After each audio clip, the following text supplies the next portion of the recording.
மேம்படுத்தப்பட்ட சமூக பொருளாதார வளர்ச்சியை அடைய மக்களுக்கு வழிகாட்டுவதே மக்கள் நீதி மையத்தின் முதன்மை பணி.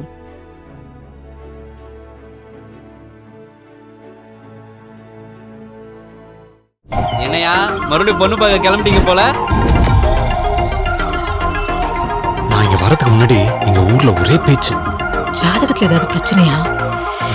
30 வயசுக்கு மேல எல்லாம் டவுட் தான். அவனுக்கு இந்த ஊர்ல ஒரு பொண்ணு கூடவா கிடைக்கல?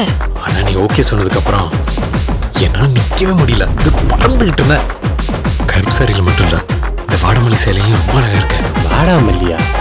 நான் தான் சொன்னேன்ல, இந்த சம்பந்தம் கண்டிப்பா அமைஞ்சிரும்னு.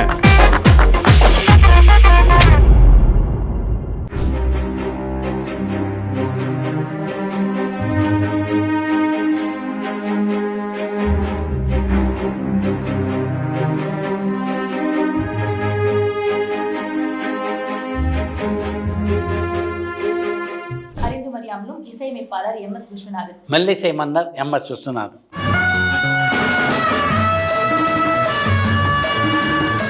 அவரை பத்தி அறிஞ்சதெல்லாம் சொல்லு. ஜூன் 24ஆம் தேதி 1928ஆம் ஆண்டு பாலக்காட்டுல இருக்கிற எலப்புள்ளின்ற ஒரு கிராமத்துல சுப்பிரமணியன் நாராயணி அம்மாள் அப்படின்ற ஒரு தம்பதியருக்கு மகனா பிறக்கிறாரு. இவருக்கு ஒரு தங்கையும் உண்டு. இவருடைய சின்ன வயசுல ஒரு 3-4 வயசு இருக்கிறப்ப இவருடைய அப்பா இறந்துடுறாரு. இறந்தது 15 நாள்லயே பார்த்து அவங்க தங்கையும் இறந்துடுறாங்க. அதனால அந்த குடும்ப கஷ்டம் ஒரு பக்கம், இல்லாமல் ஊர்ல இருக்கவங்க எல்லாரும் அப்பனை முழுங்கினவன், தங்கையை முழுங்கினவன் அப்படின்னு ஒரு மாதிரி MS விஸ்வநாதன் பத்தி பேசுறாங்க. அதை தாங்க முடியாத அவங்க அம்மா திருச்சிராப்பள்ளி அந்த ரோட்ல இருக்கிற ஒரு குளத்துக்கு MS விஸ்வநாதன் கூட்டிட்டு போறாங்க. குளத்துல இவரை தள்ளி விட்டுட்டு அம்மாவும் தற்கொலை பண்ணிக்க போறாங்கன்னு அப்பவே விஸ்வநாதனுக்கு அந்த குளத்துக்கு அம்மா கூட்டிட்டு வரும்போதே தெரிஞ்சிருது. தெரிஞ்சவங்க அவங்க அம்மா தள்ளி விடுறதுக்கு தயாராகிறாங்க. அப்ப அம்மா ஒரு நிமிஷம் இரு, முதல்ல நீ குதி, அதுக்கப்புறமா நான் குதிக்கிறேன் அப்படின்னு சொல்றாங்க. ஏன்டான்னு அவங்க அம்மா கேட்குறாங்க. என்ன தள்ளி விட்டுட்டு நீ குதிக்காம விட்டுட்டேன்னா அப்படின்னு அவர் கேட்கிறாரு. அப்பவே எவ்வளவு விவரமா இருந்திருக்காரு பாரு விஸ்வநாதன். இவங்க 2 பேருக்குள்ள வாக்குவாதம் நடந்துட்டு இருக்கு. அவங்க இவரோட தாத்தா வந்துடுறாங்க. என்ன பண்ணிட்டு இருக்கீங்க, வாழ்க்கையில இறந்துட்டா எல்லாமே நடந்துருமா அப்படின்னு சொல்லி அவங்களுக்கு ஆறுதல் சொல்லி ஒரு வீட்டுக்கு கூட்டிட்டு போறாங்க. அப்போ இவருக்கு கண்ணூருக்கு டிரான்ஸ்ஃபர் ஆகுது. தாத்தாவுக்கு? ஆமா, தாத்தாவுக்கு திருச்சியில இருந்து கண்ணூருக்கு டிரான்ஸ்ஃபர் ஆகுது.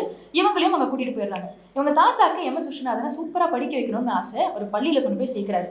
அந்த வாத்தியாரெல்லாம் அட்டண்டன்ஸ் இருக்கிறப்போ உள்ளேனையா அப்படின்னு சொல்றதோட சரி, அதுக்கப்புறம் அங்கே இருக்கவே மாட்டாரு. ஒரு பள்ளிக்கூடத்துக்கு பக்கத்துலயா நீலகண்ட சாஸ்திரி அப்படின்ற ஒருத்தர் பிள்ளைகளுக்குலாம் சொல்லி சொல்லி கொடுத்துட்டு இருந்தாங்க. அப்போ ஸ்கூல்ல இருந்து ஓடி போய் டக்குன்னு அவங்க வீட்டுல இருந்து பாடெல்லாம் சொல்லி கொடுப்பாங்களா, அதெல்லாம் ஒட்டு கேட்டுட்டே இருந்திருக்காரு. ஈவினிங் ஆனால் திரும்பவும் ஸ்கூலுக்கு போய் புக்ஸ் எல்லாம் எடுத்துட்டு வீட்டுக்கு போயிருது. இதே வழக்கமாக வச்சுட்டு இருந்திருக்காரு. MSVக்கு கர்நாடிக் பாடல்கள் மட்டும் இல்லாமல் சினிமா பாடல்கள் மேலேயும் ஆசை இருந்தது. ஒரு பாட்டு ஒரு வாட்டி கேட்டாருன்னா அப்படியே பாடுவாரா. இவருக்கு இந்த புலமை எப்படி வந்ததுன்னா, இவருடைய தந்தையும் ஒரு அருமையான பாடகர். ஸோ அந்த ஜீன்ஸ்ன்னு கூட சொல்லலாம். ஸோ இவருக்கு சினிமா பாடல்கள் ஒரு வாட்டி கேட்டால் போதுமா, நிறைய வாட்டி கேட்டால் தான் நல்லா பாட மனசுல பதியும். அதை பாட முடியும். அதனால என்ன பண்றது அப்படின்னு ஒரு வழி யோசிக்கிறப்போ, அந்த சினிமா கொட்டைகளை போய் முறுக்கு வடையெல்லாம் விற்பாங்கல்ல, அவங்கள போய் பார்த்துட்டு இந்த முறுக்கு வடையெல்லாம் நான் வித்து தரேன், உனக்கு நேர்மையான காசு கொடுத்துரும், அதை என்கிட்ட கொடுத்துருங்க, நாங்கள் வித்து தரேன் அப்படின்னு சொல்றாங்க. அவங்களுக்கு ஒரு வேலைக்கு ஆள் கிடைச்சது அப்படின்னு சொல்லி இவர் கொடுக்குறாங்க. இவர் போய் அந்த முறுக்கு வடை விற்கிறது இல்லாம அவரோட காது ஃபுல்லா அந்த இசை மேலதான் இருக்கு. அந்த தியேட்டர்ல பாடல்கள் உள்ள பிரேக்ல போடுற பாடல்கள்லாம் இவர் கேட்டுட்டே இருந்திருக்காரு. ஒரு நாள் இங்க ஒரு முறுக்கு வித்துட்டு இருக்கிறப்போ அந்த நீலகண்ட பாகவதர் அவர் பாத்துடுறாரு. பள்ளிக்கூடத்துக்கு போற நேரத்துல இங்க என்ன முறுக்கு வித்துக்கிட்டு இருக்கு அப்படின்னு கேட்கிறாரு. எனக்கு இசை மேல ரொம்ப ஆர்வம், ஆனா உங்ககிட்ட மாசம் 3 ரூபாய் கொடுத்து கத்துக்கிறதுக்கு என்கிட்ட வசதி இல்லை. அதனால நீங்க பாட்டு கத்து கொடுக்கும் போது உங்க வீட்டு வாசல் நின்று கேட்பேன், மத்த நேரம் நீங்க தியேட்டர்ல நின்று கேட்டுட்டு இருப்பேன் அப்படின்னு சொல்றாரு. அவருக்கு அந்த சின்ன வயசுல இவ்வளவு இசை மேல ஆர்வம் இருக்குன்னு பார்த்து இவரு, நீ இனிமே இங்க பண்ற வேலையெல்லாம் வீட்டுக்கு பண்ணு, உனக்கு இசை கத்து தூரேன் அப்படின்னு சொல்றாரு. உடனே இவர் வீட்டுக்கு போறாரு.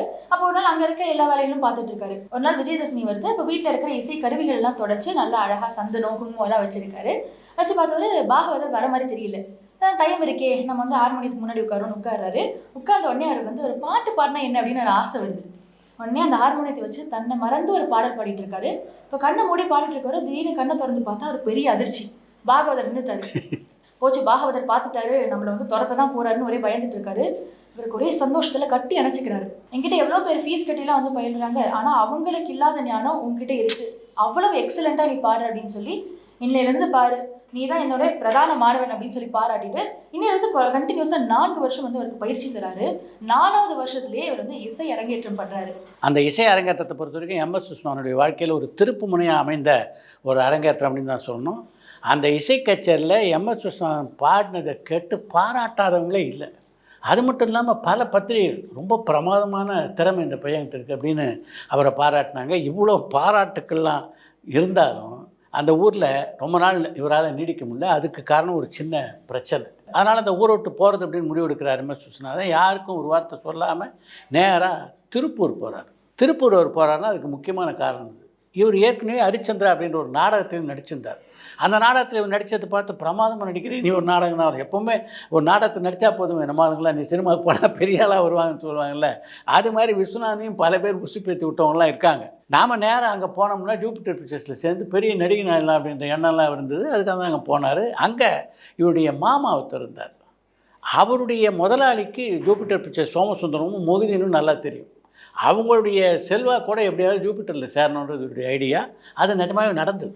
அவர் கொண்டு போய் இவரை ஜூபிட்டர் பிக்சர்ஸில் சேர்த்து விட்டார். அங்கே மோகதின் சோமசுந்தரம் 2 பேருக்குமே இவரை பார்த்த உடனே பிடிச்சி போச்சு. அதனால் நீ என் கூட வா அப்படின்னு சென்னையில் அவங்க கார்லேயே கூட்டு வந்துட்டாங்க அவர். அப்போ அவங்க கண்ணகி அப்படின்னு ஒரு படத்தை எடுத்துகிட்டு இருந்தாங்க. எம்எஸ் விஸ்வநாதன் நடிக்கிறதுலையும் ஆர்வம் இல்லையா, அதனால் அந்த படத்தில் பால கோவலம் தான் நடிக்க வச்சாங்க. கண்ணகியில் கண்ணகியாக நடித்தது டிவி ரத்னம் அப்படின்ற நடிகை. அவங்க அப்போவே ஒரு பேரறிந்த நடிகையாக அவங்க ஊரில் ஒரு அறிமுகமான நடிகையாக இருந்தாங்க. அவருக்கு ஜோடியாக அவங்க நடித்தாங்க. எடுத்த வரைக்கும் படத்தை போட்டு பார்க்குறாங்க. பார்த்தா அந்த டிவி ரத்னத்துக்கு, அதாவது கண்ணகிக்கு தம்பி மாதிரி இருக்கார் எம்எஸ் விஸ்வநாதன். என்னப்பா இது மேட்ச் ஆகலையே, அதனால் இந்த வேஷம் வேணாம் அப்படின்னு ரிஜெக்ட் பண்ணுறாங்க. விஸ்வநாதனுக்கு சோகம்னா அப்படி ஒரு சோகம். ஏன்னா முதல்ல ஒரு படத்தை நடித்தோம், பெரிய நடிகை நாயிலான்னு பார்த்தா இப்படி குண்டை போட்டாங்களே அப்படின்னு நினைக்கும் போது, சரி இது இல்லைன்னா பரவாயில்ல, பாலமுருகன் வேடத்தில் நடி அப்படின்ட்டு பாலமுருகன் வேடத்தை இவருக்கு தராங்க. அந்த படத்தில் பாலமுருகனாக நடித்த போது இவர் பேசிய ஒரே வசனம்னா அது ஆஹா அப்படின்ற வசனம் தான். எம்எஸ் விஸ்வநாதன் பிரபலமான இசையமைப்பாளர் ஆனதுக்கு பின்னால் பல கச்சேரிகள் அவருடைய இசை கேட்டு நிறைய பேர் ஆஹா ஆஹான்னு சொல்லியிருக்காங்க. அப்படிப்பட்ட விஸ்வநாதன் சொன்ன முதல் வார்த்தை அந்த ஆஹா தான். இப்போ எம்எஸ் விஸ்வநாதனுடைய மனசுக்குள்ளே மிகப்பெரிய பிரச்சனை ஓடுது. நடிகனாகவும் நம்மளால் சாதிக்க முடியல, இது பாடகனாகவும் சாதிக்க முடியல, என்ன பண்ணுறதுன்னு யோசிச்சுட்டு இருந்தார். ஆனால் ஒரு விஷயத்தை தெளிவாக இருந்தார், என்ன இருந்தாலும் ஜூபிட்டர் பிக்சர்ஸோடு போகக்கூடாது அப்படின்றது மட்டும் தெளிவாக இருந்தார். அப்போ ஜூபிட்டர் பிக்சர்ஸில் எஸ்வி வெங்கட்ராமன், டிஆர் பாப்பா, பிஎஸ் திவாகர், குன்னுக்குடி வெங்கட்ராமன், உடுமலை நாராயணகவி, பாபநாசன் சிவன், பல இசையமைப்பாளர்களும் கவிஞர்களும் இருந்தாங்க. அவங்களுக்கெல்லாம் காப்பி டீ வாங்கி தர்றது, நடிகர்கள் ஷூட்டிங் வந்தாங்கன்னா அவங்களுக்கெல்லாம் கண்ணாடி காட்டுறது, இதுதான் அவருக்கு வேலை. சரி, அப்போ அவருக்கு 3 ரூபா தான் சம்பளம்? ஆமாம், மாதம் 3 ரூபா தான் சம்பளம். மாதம் 3 ரூபா தான் சம்பளமாச்சே, இப்படி ஒரு ஆஃபீஸ் வேலை செய்கிறோமே, இதெல்லாம் கலக்கமே கிடையாது எம்எஸ் விஸ்வநாதன். எப்படியாவது வாழ்க்கையில் முன்னேறி பெரிய ஆளாகணும், இதுதான் அவருடைய கோலாக இருந்தது. இது நடுவில் அம்மாவை போய் பார்க்கணுன்னு எனக்கு ஆசை வரும். ஆனால் ஒரு விஷயத்தில் அவர் தெளிவாக இருந்தார், நல்ல பணத்தை கொஞ்சம் சேர்த்துக்கிட்டு அம்மாக்கிட்ட இந்த பணத்தோடு போகணும் அப்படின்றது அவருடைய முடிவாக இருந்தது. ஒரு கொஞ்ச நாள் கழித்து பார்த்தா மெல்ல அவர் கையில் ஒரு 600 ரூபா சேர்ந்துருது. மாதம் 3 ரூபா சம்பளம் வாங்குற கையில் 600 ரூபா சேர்ந்ததுன்னா அதுக்கு முக்கியமான காரணம், இது மாதிரி உதவிகள்லாம் செய்யும்போது அவங்க கொஞ்சம் காசு கொடுப்பாங்கல்ல, அந்த காசெல்லாம் பத்திரமா சேர்த்து வச்சுருந்தார். இதையெல்லாம் தாண்டி அவ்வளோ காசு அவரால் சேர்க்க முடியுதுன்னா அதுக்கு இன்னொரு முக்கியமான காரணம், அவங்க அம்மா எம்எஸ் விஸ்வநாதனை வளர்த்த விதம். ஒரு கெட்ட பழக்கம் கிடையாது. தினமும் காலையிலேருந்து குளித்து பட்டையாக விபூதி போட்டு அதுக்கப்புறம் தான் டிஃபன் சாப்பிடவே உட்காருவார். சாமி கும்பிடாமல் ஒரு நாள் டிஃபன் கூட சாப்பிட்டதில்லை. அந்த அளவுக்கு ஒரு பக்தியோடு இருந்தவர். அதன் காரணமாக தான் துட்டெல்லாம் சேர்க்க முடிச்சார். இப்போ கையில் ஒரு 600 ரூபா சேர்ந்துருச்சு. அம்மாவை போய் பார்க்கணும், அம்மாவை இந்த காசோடு அப்படின்னு முடிவெடுத்தார். ஆனாலும் அங்கே தான் விஸ்வநாதனுடைய இசை ஆர்வத்தை பார்க்கணும். ஊருக்கு போகிறவருக்கு அம்மாவுக்கு ஒரு அழகான புடவை வாங்கிட்டு போய் கொடுக்கணும்னு தோணலை. நமக்கு இவ்வளோ கஷ்டப்பட்டு பாட்டு கற்றுக் கொடுத்தார்ல, அந்த நீலகண்ட பாவருக்கு நம்ம ஒன்றுமே பண்ணல. அவருக்கு ஒரு நல்ல பட்டு வேஷ்டி, ஒரு பட்டு அங்கவஸ்திரம், ஒரு பழம், இதெல்லாம் வாங்கிட்டு அவர் கொடுத்து அவர் காலில் விழுந்து ஆசீர்வாதம் வாங்கணும்னு தான் தோணுச்சு. இதெல்லாம் வாங்கிட்டு ஊருக்கு போகிறாரு. அம்மா நீலகண்ட பாவர் எங்கே இருக்காருன்னு கேட்குறாரு. இப்போ தான் அவங்க அம்மா ஒரு அதிர்ச்சியான செய்தி சொல்கிறாங்க, அவர் இறந்துட்டார். அதை கேட்ட உடனே அப்படி ஒரு மனசு கஷ்டம் விஸ்வநாதனுக்கு. தன்னுடைய குருநாதர் இறந்துட்டாருன்னு அதுக்கப்புறம் ரொம்ப நாள் அங்கே இருக்க பிடிக்கல. திரும்பவும் ஜூபிட்டர் பிக்சர்ஸ்க்கே திரும்புகிறாரு. திரும்பி ஒரு ஜூபிட்டர் பிக்சர்ஸ் போனபோது தான் அவருக்கு பாலையாவோட அறிமுகம் கிடைச்சது இல்லையா? ஆமாம், பாலையாவை பொறுத்த வரைக்கும் அந்த பையனை பார்த்தாரு. துருத்துருப்பாக இருக்கான அந்த பையன், நம்முடைய நாடகக்குழு சேர்த்துக்கலான்னு, என்னோட நாடகக்குழு வந்து சேர்ந்துரு அப்படின்னு எம்எஸ் விஸ்வநாதனை கூப்பிட்றாரு. அவரும் அந்த நாடகக்குழுவில் சேர்ந்துக்கிறார். அந்த நாடகக்குழு பொறுத்த வரைக்கும் சின்ன சின்ன வேஷங்கள் நடிப்பார். அது தவிர பாடல்கள்லாம் மெட்டுக்கு வந்து இசையமைச்சு கொடுப்பார். அந்த நாடகக்குள்ள பல பாடல்கள் வந்து எம்எஸ் விஸ்வநாதன் இசையமைச்ச பாட்டு தான். டிஎஸ் பாலையா பொறுத்த வரைக்கும் பல படங்கள் நடிச்சிட்டு இருந்தார். அதனால் எப்போ அவருக்கு இந்த இடைவெளி கிடைக்கிறதோ அப்போ தான் நாடகம் நடக்கும். மாதத்தில் ஒரு 4 நாடகம் இல்லை 5 நாடகம் நடக்கும். பல வேஷங்கள் நடிக்கணும் அவர். அவங்க அப்போ ராமாயண நாடகத்தை போட்டிருந்தாங்க. அந்த ராமாயண நாடகத்தை பொறுத்த வரைக்கும் சில நாட்கள் இவர் வந்து ஹனுமான் நடிப்பார், சில நாட்கள் வந்து ஒரு மலையாள ராஜாவாக நடிப்பார். இப்படி மாறி மாறி நடிப்பார். இன்டர்வல் வரைக்கும் ஹார்மோனியம் வாசிப்பார், அதுக்கப்புறம் நடிக்க தொடங்குவார். இதுதான் எம்.எஸ். விஸ்வநாதனுடைய வேலை. ஒரு நாள் அந்த ராமாயண நாடகம் நம்முடைய நாடக வாழ்க்கைக்கே முடிவு கட்ட போகுது அப்படின்னு எம்.எஸ். விஸ்வநாதனுக்கு தெரியாது. அன்னைக்கு அந்த நாடகத்தில் என்ன காட்சின்னா சீதையினுடைய சுயம்பர காட்சி. சுயம்பரத்தின்படி என்ன, பல ராஜாக்கள் வருவாங்க, யாராலும் வில்லை உடைக்க முடியல. பின்னாடி ராமர் வராரு, அவர் வில்லை உடைச்சார், சீத்தை கல்யாணம் பண்ணி வச்சாங்க. இதுதான் ராமாயணம். அந்த வில் இருக்க அதை ரொம்ப லாபகமாக கையாளணும், இல்லைன்னா உடஞ்சிரும். அதெல்லாம் ரிஹர்சல்லாம் பார்த்துட்டு எச்சரிக்கையாக தான் உள்ளே போனார் விஸ்வநாதன். உள்ளே போய் இப்படி கை எடுத்து போட்டார் பாருங்க, வில்லு உடஞ்சது. கீழே இருக்க ரசிகர்லாம் கத்துறாங்க, அதான் வில்ல உடைச்சிட்டாரு அந்த ராஜா, கட்டி வை சீதையும். இப்போ ராமாயண கதையே மாறி போயிடல. இப்படி திரும்பி பார்த்தாரு, பார்த்தா அங்கே டிஎஸ் பாலையாருடைய கண்ணையே பார்க்க முடியல. அந்த கண்ணில் அவ்வளோ கோபம். இந்த சீனு படுதா போட்டாங்களோ இல்லையோ, உள்ளே போன உடனே டிஎஸ் பாலையா புரட்டி எடுத்துட்டார் விஸ்வநாதன். அடின்னா இப்படி அடி, உங்கள் வீட்டு அடி எங்கள் வீட்டு அடி கிடையாது, மூக்கெல்லாம் ரத்தம். யோசிச்சு பார்த்தாரு, இனிமேல் நமக்கு இந்த நாடகம்லாம் சரி வராது, நேராக வீட்டுக்கு போய்டுவோம்னுட்டு நேராக கிளம்பி சேலத்துக்கு போயிட்டார். சேலத்துக்கு போயிட்டாரே தவிர நிம்மதியாக இருக்க முடியல. ஏன் மனசு பூரா வந்து பாட்டுலேயும் இசையில் இருக்கும்போது ஊரில் போய் எப்படி இருக்க முடியும்? அப்போ மாடர்ன் தேட்டர்ஸில் பர்மா ராணி அப்படின்ற ஒரு படத்தை தயாரிச்சுட்டு இருந்தாங்க. அதுக்கு இசை கே மகாதேவன் தான். அவரை போய் பார்த்து கோரஸ் பாடுறதுக்கு ஒரு வாய்ப்பு கேட்போம். அவர் வாய்ப்பு கொடுத்தாருன்னா கோரஸ் பாடியாவது பிழைச்சிக்கலாம் அப்படின்னு அவரை பார்க்கறதுக்காக மாடர்ன் தேட்டர்ஸ் போகிறாரு எம்.எஸ். விஸ்வநாதன். கேவி மகாதேவன் இவரை சேர்த்துக்கிட்டாரா? சேர்த்துக்கல. ஆனால் அவர் சேர்த்துக்காததுக்கு பின்னால் ஒரு மிகப்பெரிய காரணம் இருந்தது. அவரை பொறுத்த வரைக்கும் எம்.எஸ். விஸ்வநாதனுடைய திறமை அவருக்கு ரொம்ப நல்லா தெரியும். இவர் ஜூபிட்டர் பிக்சர்ஸில் பணியாற்றும் போது பிஎஸ் திவாரெல்லாம் இருந்தாங்க இல்லையா, அவங்கெல்லாம் எம்.எஸ். விஸ்வநாதனை பற்றி கே மாதவன் சொல்லியிருக்காங்க. இந்த பையன் உதவியாளனாக இருந்தால் கூட மிகப்பெரிய திறமைசாலி. அதனால் கே மாதவன் விஸ்வநாதன் கூப்பிட்டு அவருக்கு அறிவுரை சொல்கிறார்.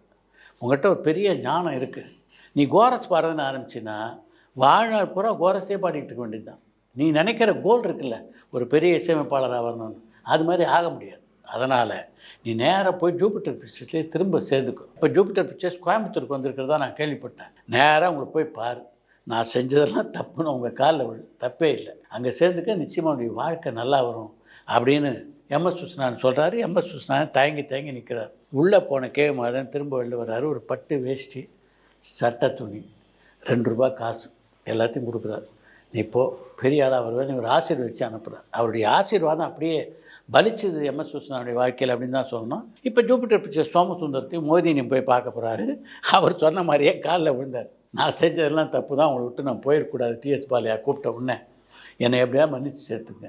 சரின்னு அவங்க திரும்ப இவரை சேர்த்துக்கிறாங்க. ஆனால் இந்த முறை நடிகராக இல்லை, இசை உதவியாளராக சேர்த்துக்கிறாங்க. அப்போ அங்கே ஆஸ்தான இசையமைப்பாளராக இருந்தது எஸ்.எம். சுப்பையா நாயுடு.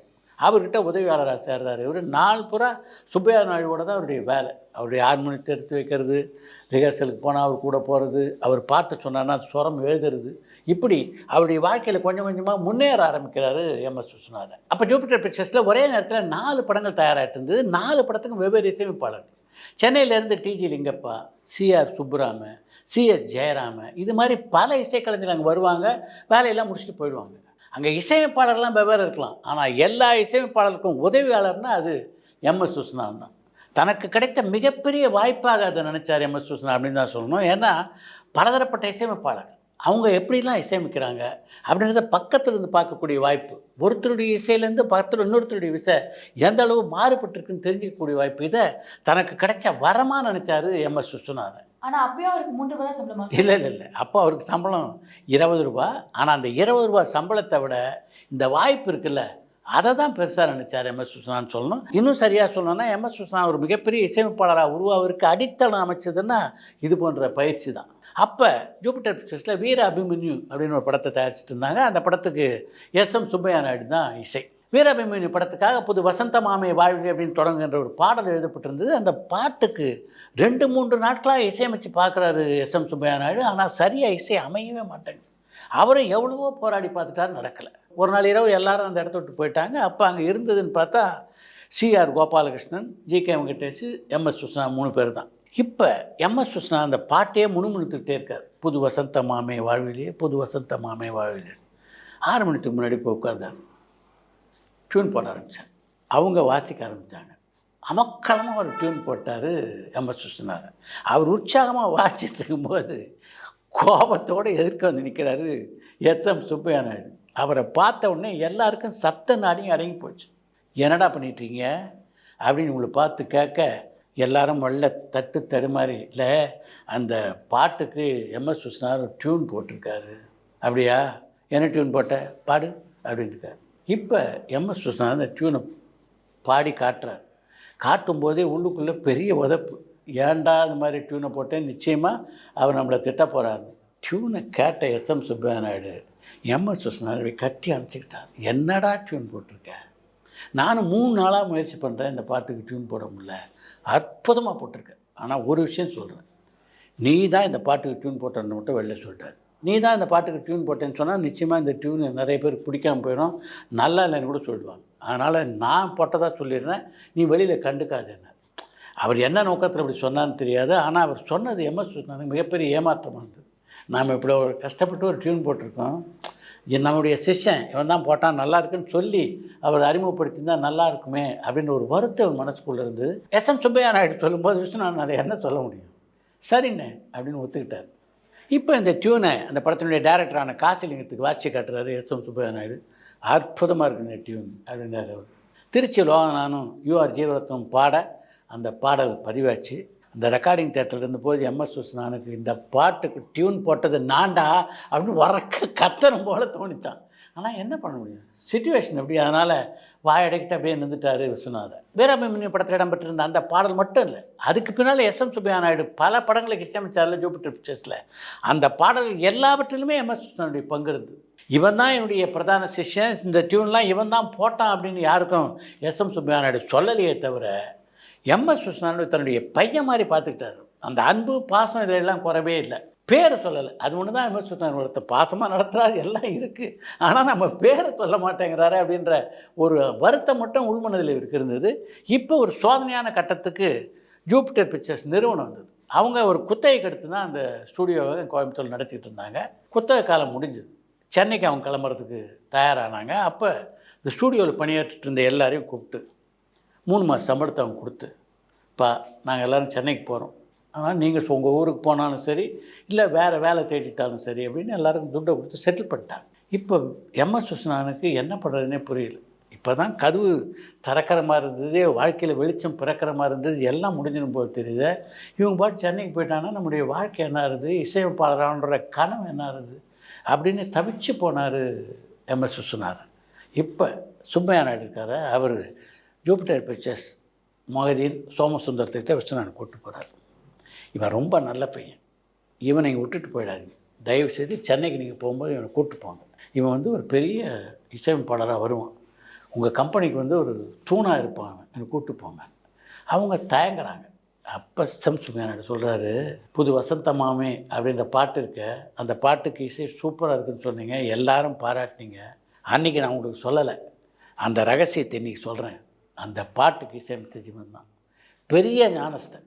அன்றைக்கி இருந்த சூழ்நிலை காரணமாக அவன் பேரை நான் உங்களுக்கு சொல்லலை, இவனை கூப்பிட்டு போங்க பெருசாக வருவான்னு. அப்போ எம்எஸ் விஸ்வநாதன் இருந்த நிலைமை இருக்க வார்த்தைகளால் விவரிக்க முடியாதுன்னு தான் சொன்னேன். அதாவது எவ்வளோ பெரிய ஒரு பெருந்தன்மையான மனசுக்கு சொந்தக்காரர் இருந்தாலும் இவரை நம்ம சரியாக புரிஞ்சிக்கலன்னு அப்படி ஆயிடுச்சு விஸ்வநாதன். அவர் கால் அப்படியே நெடுஞ்சான் கிடையாது விழுந்துட்டார். அவர் இப்படி சொன்ன உடனே அவங்களும் எம்எஸ் விஸ்வநாதன் கூப்பிட்டு சென்னைக்கு வந்தாங்க. சென்னைக்கு வந்ததுக்குனால எம்எஸ் விஸ்வநாதனுடைய வாழ்க்கையில் மிகப்பெரிய மறுமலர்ச்சி வந்தது அப்படின்னு தான் சொல்லணும். இது நடந்தது 1948ஆம் வருஷத்தில்.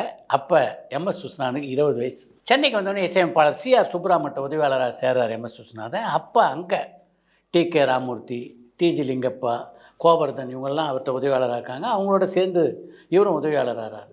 எம்எஸ் விஸ்வநாதனை பொறுத்த வரைக்கும் இசையமைப்பாளருக்கு உதவியாளர் இருக்கிறது தான் அவருக்கு நல்லா தெரிஞ்ச வேலையாச்சு. மிக விரைவிலேயே இவருக்கும் சிஆர் சுப்ராமனுக்கும் மிகப்பெரிய நெருக்கம் உண்டாகுது. சிஆர் சுப்ராமனுடைய முதல் உதவியாளர் அப்படின்ற நிலைக்கு மிக சீக்கிரத்திலே வந்துடுறார் இவர். அவருடைய இசைனா நிச்சயமாக அதில் எம்எஸ் விஸ்வநாதனுடைய பங்கும் இருக்கும் அப்படின்னு எல்லாரும் பேசக்கூடிய அளவுக்கு இவருடைய இசை வந்து அங்கே பிரபலமாக இருக்குது. அப்போ சொர்க்கவாசல், தேவதாஸ் போன்ற படங்களுக்கு சிஆர் சுப்ராமன் இசையமைச்சிட்டு இருந்தார். இதில் தேவதாஸ் படத்துக்கு தானே இசையமைக்க போகிற வாய்ப்பு வரப்போகுது அப்படின்னு அப்போ எம்எஸ் விஸ்வநாதனுக்கு தெரிஞ்சிருக்க வாய்ப்பு இல்லை. ஆனால் அவருடைய வாழ்க்கையில் அது நடந்தது. சார், தேவதாஸ் படத்துக்கு இசையமைச்சவர் சிஆர் சுப்ராமன், அவர்கிட்ட வேலை பார்த்தவர் தான் எம்எஸ் விஸ்வநாதன். ஆனா எம்எஸ் விஸ்வநாதனுக்கு எப்படி தேவதாஸ் படத்துக்கு இசையமைக்கிற வாய்ப்பு கிடைச்சது சார்? சொல்றேன். அதுக்கு முன்னாலேயே ஜெனோவா அப்படின்னு ஒரு திரைப்படத்துக்கு இசையமைக்கக்கூடிய வாய்ப்பு எம்எஸ் விஸ்வநாதன் கிடைச்சது. தேவதாஸ் படத்துல அவர் 1-2 பாடல்களுக்கு இசையமைக்கிறதுக்கு முன்னாலேயே அந்த படத்துக்கு இசையமைச்சிட்டார். அப்போ மந்தவெளியில் தான் குடியிருந்தார் எம்எஸ் விஸ்வநாதன். ஒரு வீட்டு மாடியை வாடகை எடுத்திருந்தார். மொத்தம் 11 ரூபா வாடகை. அங்கே யார் யாரெல்லாம் தங்கியிருந்தாங்கன்னா எம்எஸ் விஸ்வநாதன், இளையராஜாவுடைய குருநாதரான ஜி.கே. வெங்கடேஷ், சி.ஆர். கோபாலகிருஷ்ணன், இவங்க 3 பேரும் அங்கே தங்கியிருந்தாங்க. தினமும் அங்கே ஈஸ்வரி லஞ்ச் ஹோமில் தான் காலையில் டிஃபன் சாப்பிடுவார் எம்எஸ் விஸ்வநாதன். ஒரு நாள் சாப்பிட்டு நடந்து வந்துருக்கும்போது எஸ்.எம். ராஜா அப்படின்ற ஒரு நிர்வாகி அவர் தேடி ஓடி வந்தார். பொண்ணுங்களை தான் தேடிக்கிட்டு இருக்கேன் ரொம்ப நாளாக, எங்கே போனீங்க? ஈச்சப்பன் அப்படின்னு ஒருத்தர் வந்திருக்காரு. அவர் வந்து ஜெனோவா அப்படின்ற பேர் ஒரு படம் எடுக்கிறார். தமிழ் மலையாளம் 2 மொழியில் அந்த படத்தை எடுக்கிறாங்க. அந்த படத்துக்கு நீங்கள் தான் மியூசிக் டைரக்டர், உடனே வாங்க அப்படின்னு எம்எஸ் விஸ்வநாதனை கூப்பிட்டு உடனடியாக போய் அந்த தயாரிப்பாளரை பார்த்தார். தினமும் காலையில் சி.ஆர். சுப்ரமணியம் வேலை செய்ய வேண்டியது, நைட்டில் அந்த படத்துக்கு டியூன் போட வேண்டியது. இப்படி ஒரு 4-5 நாட்களில் ஒரு அற்புதமான ஒரு 4 பாடல்களுக்கு டியூன் போட்டார். இந்த பாட்டை கேட்ட ஈச்சப்பனுக்கு ரொம்ப திருப்தி. உடனடியாக ரெக்கார்டிங் வச்சுக்கலான்னா அந்த பாட்டெல்லாம் ரெக்கார்ட் பண்ணிட்டாங்க. ரெக்கார்ட் பண்ண உடனே தன்னுடைய குருநாதரான சி.ஆர். சுப்ரமணியனுக்கு அதை போட்டு காட்டணும்னு ஒரு ஆசை. அவர்கிட்ட சொல்கிறார், இது மாதிரி ஒரு வாய்ப்பு வந்திருக்கு, இசை அமைச்சிருக்கேன், நீங்கள் அந்த பாட்டெல்லாம் கேட்கணும். தாராளமாக கேட்குறேன், நீ ரெடி பண்ணுவே, மாலை 6 மணிக்கு நான் ரெக்கார்டிங் தியேட்டருக்கு வரேன்னாரு. இவர் ரெக்கார்டிங் தியேட்டர்லாம் ரெடி பண்ணிவிட்டு இந்த ரெக்கார்டிங் தியேட்டருக்கு கிளம்பிக்கிட்டு இருந்தார் ஒரு 4-5 மணிக்கு. அப்போ தான் அவருக்கு அந்த அதிர்ச்சியான செய்தி வந்து சேர்ந்தது, சி.ஆர். சுப்ரமணியன் மறைந்துட்டார். அவ்வளோ இளம் வயதில் இசை மேதையான அந்த சி.ஆர். சுப்ரமணியன் இறந்து போவார்னு யாருமே நினச்சி பார்க்கல. எம்எஸ் விஸ்வநாதனை பொறுத்த வரைக்கும் ஒரு மிகப்பெரிய அதிர்ச்சி அதுன்னு தான் சொல்லணும். நம்முடைய பாட்டை குருநாதர் கேட்கலையான்ற ஏக்கம் வந்து கடைசி வரைக்கும் எம்எஸ் விஸ்வநாதனுக்கு இருந்ததுனே சொல்லலாம். அப்போ சி.ஆர். சுப்ரமணியன் ரொம்ப முக்கியமாக பணியாற்றிட்டு இருந்தவர் இவர் தான். அவருடைய பிரதான உதவியாளராக இருந்தவர். அப்படின்றதுனால தேவதாஸ் படத்தை பொறுத்த வரைக்கும் சி.ஆர். சுப்ரமணியன் இசையமைப்பாளர் மட்டும் இல்லை, இந்த படத்துடைய பங்குதாரரும் கூட. பாதியில் படம் நிற்கிறதுனால எல்லாரும் எம்எஸ் விஸ்வநாதன் நீங்கள் அந்த படத்துக்கு ஒர்க் பண்ணணுன்னாங்க. அப்படித்தான் தேவதாஸ் படத்தை இசையமைக்கக்கூடிய வாய்ப்பு அவருக்கு கிடைச்சது. அந்த படத்தை இடம்பெற்ற பல முக்கியமான பாடல்கள் வந்து இவருடைய இசையில் உருவானது தான். அந்த படத்துக்கு பின்னாடி என்ன நடந்ததுன்னா, ஏற்கனவே சி.ஆர். சுப்ரமணியன் பல படங்களுக்கு வந்து முன்பணம் வாங்கியிருந்தார் படத்துக்கு இசையமைக்கிறதுக்கு. அந்த படங்கள்லாம் அப்படி அப்படியே நிற்கிது. அவங்களாம் எம்எஸ் விஸ்வநாதன் தேடி வந்தாங்க. சொர்க்கவாசல் போன்ற பல படங்கள், இந்த படத்துக்கெல்லாம் நீங்கள் தான் இசையமைக்கணும். அப்போ சி.ஆர். சுப்ரமணியன் இவரை விட முக்கியமான இடத்துல இருந்து டி.கே. ராமமூர்த்தி, இவரை விட சீனியரும் கூட. அண்ணா டி.கே. ராமமூர்த்தி இருக்கும்போது நான் வந்து தனியாக அதுக்கு இசையமைச்சா நிச்சயமாக சரியாக இருக்காது, அண்ணாவும் நானும் சேர்ந்தோன்னா இசையமைக்கிறோம் அப்படின்னு ஒரு முடிவு எடுத்தார் எம்எஸ் விஸ்வநாதன். தன்னுடைய முடிவை ஒரு நாள் மிட்லண்ட் தியேட்டரில் படம் பார்த்துட்டு திரும்பி வரும்போது ராமமூர்த்தி கிட்ட சொல்கிறார். ராமமூர்த்தி எளிதில் அதை ஒத்துக்கலை. ஏன்னா அப்போ வந்து வயலினிஸ்டாக நல்லா சம்பாதிச்சிட்டு இருந்தார் ராமமூர்த்தி. என்னை பொறுத்த வரைக்கும் வயலினிஸ்டாக நிம்மதியாக வாழ்க்கை போயிட்டுருக்கு, நான் வாசிக்கிற பாட்டுக்கு நீங்கள் உடனடியாக பணம் தரீங்க. அப்போ 300 ரூபா சம்பளம் வாங்கிட்டு இருந்தாராம் ராமமூர்த்தி. அதுவே பெரிய சம்பளம், நீங்கள் நல்ல சம்பளம் தரீங்க. அப்படி இருக்க எதுக்கு எனக்கு ராமமூர்த்தியை பொறுத்த வரைக்கும் என்னென்னா லைஃப்பில் கொஞ்சம் ரிஸ்க் எடுக்கிறதுக்கு வந்து கொஞ்சம் மச்சப்படக்கூடிய ஒரு கேரக்டர் அவர் ஒத்துக்கலை. ஆனாலும் எம்எஸ் விஸ்வநாதன் வர்றதா இல்லை, நம்ம 2 பேரும் சேர்ந்து தான் இசையமைக்கிறோம், நீங்கள் வந்தே ஆகணும்னு சொல்லி ஒரு வழியாக அவரை சம்மதிக்க வச்சுட்டாரு. அதுக்கு பின்னால் வந்து இவருடைய பேர் இருக்குல்ல, அந்த பேர் வைக்கிறது கூட ராமமூர்த்தினா சீனியர் அப்படின்றனால ராமமூர்த்தி பேருடைய முதல்லையும் தன்னுடைய பேர் பின்னாடி தான் வரணும்னு விரும்பினார் எம்எஸ் விஸ்வநாதன். பல பேர் சொல்லி பார்த்தாங்க, ஒத்துக்கவே இல்லை. கடைசியாக இந்த பஞ்சாயத்து கலைவாணர் என்.எஸ். கிருஷ்ணன்ட்ட போச்சு. அவருடைய படத்தில் தான் இவங்க 2 பேரும் இசையமைப்பாளராக அறிமுகமாகறாங்க. பணம் திரைப்படம் தான் இவங்க 2 பேருடைய பெயரும் டைட்டிலில் இசையமைப்பாளர்கள் அப்படின்னு வந்த படம். அப்போ கலைவாணர் என்.எஸ். கிருஷ்ணன் லாஜிக்கலான ஒரு ரீசனை சொல்லியிருக்காரு. விஸ்வநாதன், உனக்கு வந்து வயசு கம்மி, ராமமூர்த்தி அண்ணாக்கு வயசு அதிகம், நீ சின்ன பையன், அதனால் உன் பேர் முதல்ல இருக்கட்டும். ராமமூர்த்தி அண்ணா பின்னால் இருந்து உன்னை தாங்கி பிடிப்பார், அதனால் அவருடைய பேர் பின்னால் இருக்கட்டும்னாரு. இந்த அவர் சொன்ன அந்த யோசனை இருக்குல்ல எல்லாருக்கும் பிடிச்சிருந்தது. அதனால தான் அந்த பேருக்கு ஒத்துக்கிட்டார் விஸ்வநாதன். அதுக்கு பின்னால் விஸ்வநாதன் ராமமூர்த்தி அப்படின்ற பேரில் அவங்க பல ஆண்டுகள் தமிழ் சினிமாவில் கொடி கட்டி பறந்தாங்க அப்படின்னு தான் சொல்லணும். அவங்க இசையமைக்காத தயாரிப்பாளர்களே இல்லை அப்படின்ற அளவுக்கு எல்லா தயாரிப்பாளருடைய படங்களுக்கும் இசையமைக்கக்கூடிய வாய்ப்பு கிடையாது. ஒரு பக்கம் பி.ஆர். பந்துலு, ஒரு பக்கம் பாலாஜி, ஒரு பக்கம் பீம்சி, இப்படி எல்லா இசையமைப்பாளர்களும் எம்எஸ் விஸ்வநாதன், ராமமூர்த்தி 2 பேரும் பல வெற்றி படங்களுக்கு இசையமைச்சாங்க. அவங்க இசையமைக்காத பட நிறுவனங்களே இல்லை அப்படின்ற அளவுக்கு எல்லா நிறுவனங்களும் பணியாற்றக்கூடிய வாய்ப்பு அவங்களுக்கு கிடைச்சது அப்படின்லாம் இப்போ நம்ம சர்வசாதாரணமாக சொல்கிறோம்.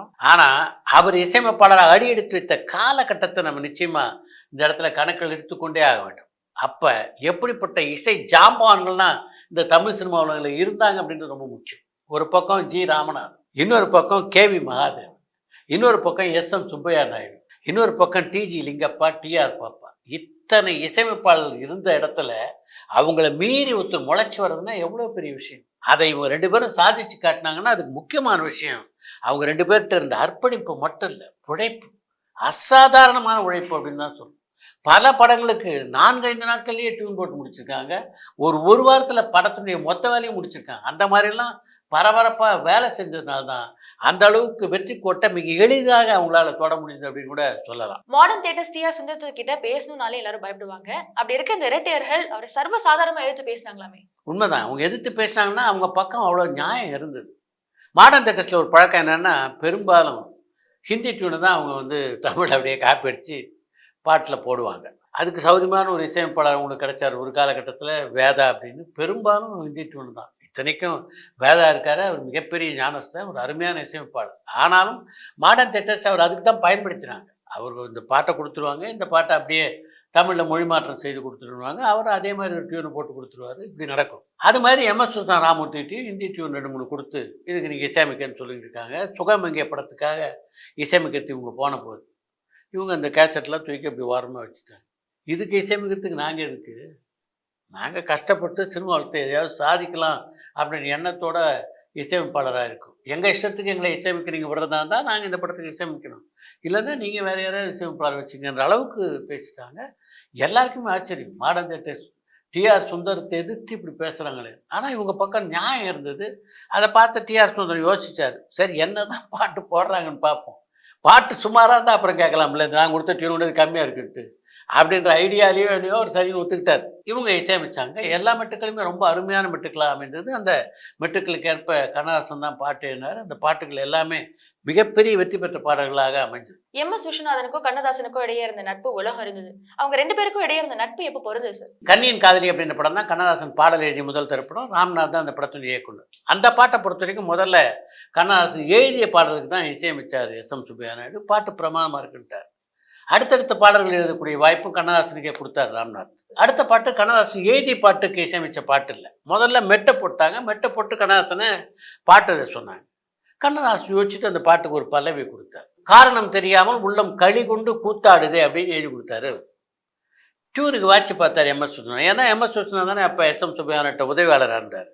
வாட்சி பார்த்தாரு, களி கொண்டு கூத்தாடுதேன்றது சரியாக பொருந்தது. ஆனால் அந்த களி கொண்டு கூத்தாடுதேன்ற அந்த வரி எம்எஸ் விஸ்வநாதனுக்கு பிடிக்கல. என்ன சரியாக புரியாத வார்த்தையாக இருக்குது, இந்த வார்த்தைக்கு வேறு வார்த்தை எழுதி கொடுங்கன்ட்டார் அவர். கண்ணதாசனுக்கு ஆத்திரம்னா ஆத்திரம், ஒரு அருமையான வார்த்தையை எழுதியிருக்கோம், இந்த சின்ன பையன் உட்காந்துக்கிட்டு இதை வேற மாற்றி கொடுங்கன்றான்ட்டு. பல்லவியை மாற்றுங்கன்னு விஸ்வநாதன் சொன்ன உடனே கண்ணதாசன் யோசிச்சு பார்க்குறாரு. சரியான பல்லவி அமையலை. 3 மணி நேரம் ஆச்சு, 4 மணி நேரம் ஆச்சு, மாலை ஆயிடுச்சு. இதுக்குள்ளே காலையில் வந்துட்டு போனார்ல உடுமலை நாராயண கவி, அவர் திரும்ப அந்த பக்கம் வந்தார். என்ன பாட்டை மாற்றி எழுதி கொடுத்தாரா அப்படின்னாரு. இல்லையா, இன்னும் பாட்டை மாற்றி கொடுக்கல, யோசிச்சுட்டு இருக்காரு. அப்படியா, திரும்ப அந்த டியூனை போடு அப்படின்னவர் அந்த களி கொண்டு ஆனந்த கூத்தாடுதே அப்படின்றதுக்கு பதிலாக சந்தோஷம் கொண்டாடுதே அப்படின்னு போட்டுப்பாருன்னார். எம்எஸ் விஸ்வநாதன் வாட்சி பார்த்தார். சந்தோஷம் கொண்டாடுதுன்றது ரொம்ப பிரமாதமாக பொருந்தது. சரி அதை வச்சுக்க அப்படின்னு சொன்ன உடுமலை நாராயண கவி அதுக்கப்புறம் கண்ணதாசனை பார்த்து சொன்னது தான் ரொம்ப முக்கியமான வார்த்தை. நீ எழுதியிருந்திய களி கொண்டு ஆனந்த கூத்தாடுதேன், அதுதான் இலக்கியத்தரமான வார்த்தை. ஆனால் இந்த மடையனுக்கு எங்கே அதெல்லாம் புரியும்? இவன் யாருக்கு டியூன் போடுறான்? சாதாரண பாமர மக்களுக்கு, அவங்களுக்கெல்லாம் புரியணும்ல. அதனால தான் அதை மாற்ற சொல்லி இவன் கேட்டான்னு விஸ்வநாதனையும் சமாதானப்படுத்தி கண்ணதாசனையும் சமாதானப்படுத்தி ஒரு விழா முடிச்சு வச்சுட்டு போனார். எப்போவுமே மோதலில் ஆரம்பிக்கிற நட்பு ரொம்ப ஸ்ட்ராங்காக இருக்கும் அப்படின்னு பல பேரும் சொல்லுவாங்க. எம்எஸ் விஸ்வநாதனுடைய வாழ்க்கை அப்படி மோதலில் ஆரம்பித்த நட்புன்னா ஒன்று கவிஞர் கண்ணதாசனோட, இன்னொன்று சந்திரபாபுவோட. 2 பேரோடமே ஜூபிட்டர் பிக்சர்ஸில் தான் அந்த அனுபவம் எம்எஸ் விஸ்வநாதனுக்கு ஏற்பட்டது அப்படின்னு சொல்லலாம். இதே மாதிரி தான் சந்திரபாபு ஒரு பாட்டை பாடுறதுக்காக ஜூபிட்டர் பிக்சர்ஸ்க்கு வந்தார். எஸ்.எம். சுப்பையா நாயுடு எம்எஸ் விஸ்வநாதனை கூப்பிட்டு இந்த பையன் பாடுறான், கொஞ்சம் எப்படி பாடுறான்னு பாருன்னார். இவர் டியூன் போட்டார், சந்திரபாபு பாடினார். மாலையில் அந்த பக்கம் வந்த எஸ்.எம். சுப்பையா நாயுடு எப்படி பாடுறான் அப்படின்னு கேட்டார். எங்கே பாடுறான்? பேசுகிறான், அதுவும் சிலோன் தமிழில் பேசுகிறான் அப்படின்னார். அதை கேட்ட உடனே சந்திரபாபுக்கு ஆத்திரமான ஆத்திரம். நம்முடைய வாய்ப்பை க்ளோஸ் பண்ணிட்டார் இவரு, நல்லா தெரிஞ்சு போச்சு. அதே மாதிரி என் சுப்பையா நாயுடும் சந்திரபாபு பார்த்து போய் நல்லா பயிற்சி பண்ணிட்டு அதுக்கப்புறம் வாப்பா உனக்கு வாய்ப்பு தரேன்னு சொல்லி அவர் அனுப்பிச்சி விட்டார். இதுக்கப்புறம் சந்திரபாபு மிக பிரபலமான ஒரு பாடகரானதும், அதுக்கு பின்னால் எம்எஸ் விஸ்வநாதன் வந்து அவர் கிண்டல் பண்ணதும், 2 பேரும் கட்டி தவிட்டதும் நம்முடைய நிகழ்ச்சியிலேயே நம்ம பல முறை சொல்லியிருக்கோம்.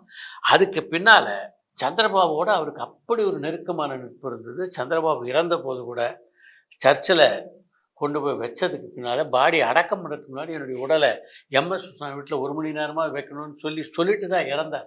கண்ணதாசன் சந்திரபாபு அளவுக்கு எம்எஸ் விஸ்வநாதனுடைய வாழ்க்கையில் இடம் பிடித்தவர் யாராக இருக்காங்கன்னா இல்லை அப்படின்னு தான் சொல்லணும். மிக நெருக்கமாக அவருடைய இருந்தவங்கன்னா அவங்க 2 பேர் தான். இவங்க 2 பேருடைய உறவும் பார்த்தா இது மாதிரி மோதல்ல தொடங்கிய உறவு தான். மெல்லிசை மன்னர் என்ற பட்டமும் கவிஞர் கண்ணதாசன் தானே இவருக்கு கொடுத்தாரு சார். ஆமாம், உண்மையில் அந்த பட்டம் கொடுக்கறதுக்கான விழாவாக முதல்ல அது தொடங்கலை. பத்திரிகையாளர்களுக்கு நிதி சேர்க்கறதுக்காக ஒரு விழா என்கேடி கலாமண்டபத்தில் நடந்தது. அந்த விழாவில் இவங்க 2 பேரும் இசை நிகழ்ச்சி நடத்த ஒத்துக்கிட்டாங்க. பத்திரிகையாளர்களுக்காக இலவசமாக இசை நிகழ்ச்சி நடத்தி தர முன் வந்தாங்க. அப்போ இவங்களை பாராட்டி ஒரு பாராட்டு மடல் கொடுக்கணுன்ட்டு பத்திரிகையாளர் சார்பில் விரும்பினாங்க. அதை கண்ணதாசன்கிட்ட சொன்னாங்க, நீங்கள் ஒரு பாராட்டு மடல் எழுத்தணும். அப்போ கண்ணதாசன் சொன்ன ஐடியா தான் உங்களுக்கு ஒரு பட்டம் கொடுக்கலான்றது. பாராட்டு இதழை விட ஒரு பட்டம் கொடுப்போம், இவங்க 2 பேருக்கு மெல்லிசை மன்னர்கள் அப்படின்னு பட்டம் கொடுக்கலாம் அப்படின்னு அவர் சொல்ல எல்லாருமே அதை ஏற்றுக்கிட்டாங்க. இப்படி ஒரு பட்டத்தை தனக்கு கொடுக்க போகிறாங்கன்னு எம்எஸ் விஸ்வநாதனுக்கு தெரியாது. ஒரு நாள் நைட் ஃபோன் பண்ணார் கண்ணதாசன் எம்எஸ் விஸ்வநாதன் வீட்டுக்கு. இரவு 10 மணிக்கு மேலே எம்எஸ் விஸ்வநாதன் வீட்டில் ஃபோன் அடிச்சதுன்னா அது கண்ணதாசன்கிட்டேருந்து வர்ற ஃபோன் தான்னு அந்த வீட்டில் இருக்க எல்லாருக்கும் தெரியும். இவர் ஃபோன் எடுத்தார், மெல்லிசை மன்னர் இருக்காரா அப்படின்னு வாய்ஸ். இவர் புரிஞ்சு போச்சு கண்ணதாசன் தான் பேசுகிறாரு. என்ன கவிஞரே, என்ன மெல்லிசை மன்னர் என்னென்னவோ பேசுறீங்க. இல்லைப்பா, இப்படி ஒரு பட்டத்தை நாளைக்கு ஒன்று கொடுக்குறதா இருக்கும், நாளைக்கு விழாத அப்படின்னு ஒன்று. இவர் நோ நோ, எனக்கு அது மாதிரி பட்டம் வேணாம், பதவி வேணாம், இந்த பட்டம்லாம் நீங்கள் கொடுக்குறதா இருந்தால் அந்த விழாவுக்கே நான் வரமாட்டேன், இப்போவே தெரிஞ்சுங்க, நான் பாட்டு ஒரு பக்கம் இசையமைச்சிக்கிட்டு இருக்கேன், என் வேலையை என்னை பார்க்க விடுங்க அப்படின்னு இருக்காரு. என்ன நினச்சிட்டு இருக்கு நீ? நாளைக்கு யார் யாரெல்லாம் வராங்க? சிவாஜி வராரு, சந்திரபாபு வராரு, எல்லார் ஈஸ்வரி வராங்க, பி சுசிலா வராங்க, இத்தனை கலைஞர் வராங்க, டைரக்டர் ஸ்ரீதர் வராரு. அப்படிப்பட்ட விழா உனக்கு பட்டம் கொடுக்கணும்னு முடிவு பண்ணியிருக்காங்க. தடான்னு இங்கே வான்னு சொன்ன என்ன அர்த்தம்? முடிவு எடுத்து தான் நாளைக்கு நீ அந்த பட்டத்தை வாங்கிக்கிற அப்படின்னு கண்டிப்பாக சொல்லிட்டு ஃபோன் வச்சிட்டாரு கண்ணதாசன். அதுக்கு பின்னால் அந்த விழாவில் தான் அவருக்கு மெல்லிசை மன்னர் அப்படின்ற பட்டம் கொடுக்கப்பட்டது. அவங்களுக்கு எனக்கு தெரிஞ்சு அதை விட அழகாக சிறப்பாக பொருத்தமான பட்டமே அமையாதுன்னு நினைக்கிறேன்.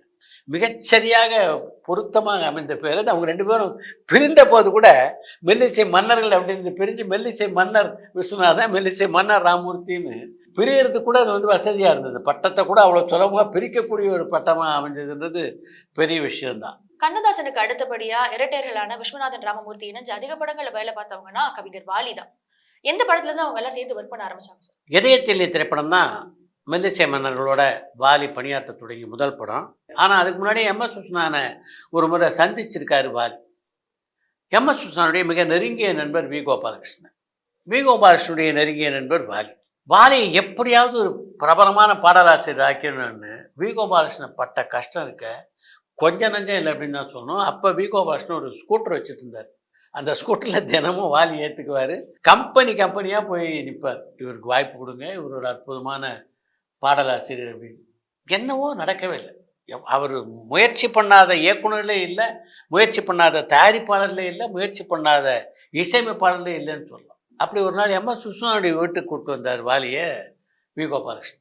2 பேரும் மிக நெருங்கிய நண்பர்கள் அப்படின்றதுனால வி கோபாலகிருஷ்ணன் வந்தவுடனே அப்படி கட்டி தழுவி வரவேற்றார் எம்எஸ் விஸ்வநாதன். அந்த நெருக்கத்தை பார்த்தாரு வாலி. இவ்வளோ திக் ஃப்ரெண்ட்ஸாக இருக்காங்க, நிச்சயமாக கோபாலகிருஷ்ணன் எதையாவது சொல்லி நமக்கு பாட்டு சான்ஸ் வாங்கி தந்துடுவார் அப்படின்னு நம்பிக்கையோடு இருந்தார் வாலி. எப்போவுமே வாலி இது மாதிரி இசையமைப்பாளரை சந்திக்க போகும்போது கையில் ஒரு நோட்டு புத்தகத்தோடு போவார். அதில் அவருடைய பாடல்கள்லாம் இருக்கும். அந்த புத்தகத்தை எடுத்து விஸ்வநாதன்கிட்ட கொடுத்தார். அவரும் படித்து பார்த்தார். படித்து பார்த்துட்டு உள்ள பையனை கூப்பிட்டாரு, காப்பி கொண்டு வாங்கன்னாரு. காப்பி கொண்டு வந்தாருங்க அவர் வீட்டில் இருந்து வேலைக்காரம்மா.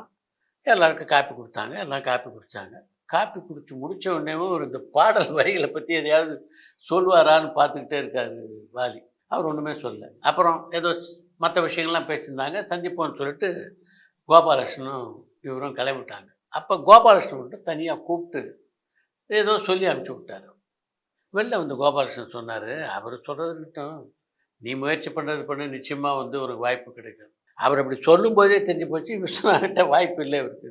அவர் என்ன சொல்லியிருக்காரு இவர்கிட்டன்னா, படித்து பார்த்தப்பா ரேஜி பாட்டெல்லாம், நீ அவர் திருச்சியை சேர்ந்தவன்ற, பேசாமல் திருச்சிக்கு போய் நல்ல வேலை பார்க்க சொல்லு, இங்கே போராடி முன்னுக்கு வரதெல்லாம் கஷ்டம் இந்த பாட்டெல்லாம் வச்சு அப்படின்ட்டார்.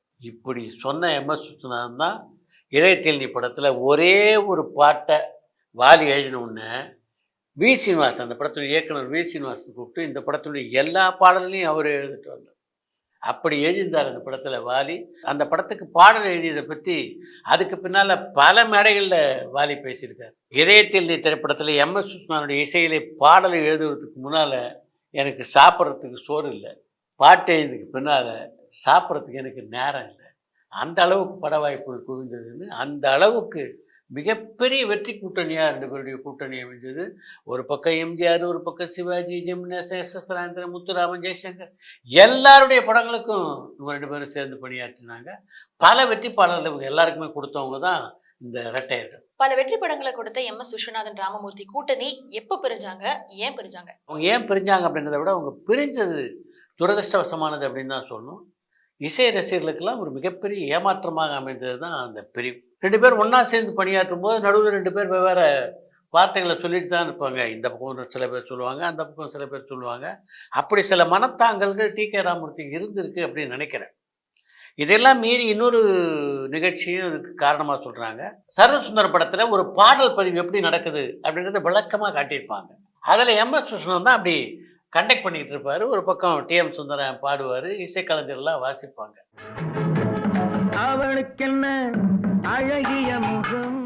இந்த நிகழ்ச்சி ராமமூர்த்தியுடைய மனசில் மிகப்பெரிய காயத்தை உண்டாக்கிடுச்சு அப்படின்னு சில பேர் சொல்கிறாங்க. படத்துக்கு இசையமைக்கிறது மெல்லிசை மன்னன் விஸ்வநாதன் ராமமூர்த்தி அப்படின் போது ஒரு பக்கம் எம்எஸ் விஸ்வநாதன், இன்னொரு பக்கம் ராமமூர்த்தி 2 பேர் இருந்து கண்டக்ட் பண்ணியிருந்தால் அது வேறு.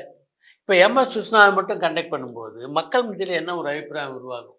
எம்எஸ் விஸ்வநாதன் தான் எல்லாம் பண்ணுறான்னு ஒரு அபிப்பிராயம் உருவாரம் இல்லையா? அதுவே கூட ஒரு காரணமாக அமைஞ்சிருக்கலாம் அப்படின்னு சில கருத்து இருக்குது. ஆனால் என்ன காரணத்தாலும் 2 பேரும் பேசி பிரியுறது அப்படின்னு முடிவெடுத்தாங்க. முதல்ல அது தவிர்க்க பார்த்துருக்காரு எம்எஸ் விஸ்வநாதன். அதுக்கப்புறம் அவரும் வேறு வழி இல்லாமல் சரின்னு ஒத்துக்கிட்டாரு. அவங்க பணியாற்றிய கடைசி திரைப்படமாக 1000ல் ஒருவன் அப்படின்ற திரைப்படம் அமைஞ்சது. எப்போவுமே இது மாதிரி பிரிவு வரும்போது ஒருத்தருக்கு ஒருத்தர் சண்டை மோதலெல்லாம் இருக்கும். ஆனால் இவங்க 2 பேர் விஷயத்தில் என்னென்ன பாராட்டத்தக்க போற்றத்தக்க விஷயம் அப்படின்னு சொல்லலாம். நண்பர்கள் எப்படி இருக்கணும் அப்படின்றதுக்கு உதாரணம் அப்படின்னு சொல்லலாம். 2 பேர் பிரிஞ்சிட்டாலும் ஒருத்தர் மேலே பரஸ்பரம் மிகப்பெரிய மரியாதை வச்சுருந்தாங்க. சில காலத்துக்கு பின்னால் எங்கேருந்தோ வந்தால் அப்படின்ற படத்தில் 2 பேரும் சேர்ந்தாங்க. நாம் ஏன் பிரிஞ்சோம் அப்படின்னு இவங்களுக்குள்ளேயே கேள்வி கேட்டுக்கிட்டு சேர்ந்தாங்க. சேர்ந்ததுக்கு பிறகு படத்துக்கு இசையமைக்கிறது அப்படின்னு மட்டும் கிடையாது. ஏதோ ஒரு விழாக்கு எம்எஸ் விஸ்வநாதன் போனால் கூட அந்த விழாவில் கலந்துக்கிறதுக்கு ஒரு 5 லட்ச ரூபா பணம் கொடுத்தா 2.5 லட்ச ரூபா ராமமூர்த்தி கொடுத்துருங்க. அந்த அளவுக்கு மிகப்பெரிய மனதுக்கு சொந்தக்காரராக இருந்தவர் தான் எம்எஸ் விஸ்வநாதன். அதனால தான் அவங்களுடைய நட்பு அத்தனை காலம் நீடிச்சது. இவங்க 2 பேரும் பிரிஞ்சதுக்கு அப்புறமா எம்எஸ் விஸ்வநாதன்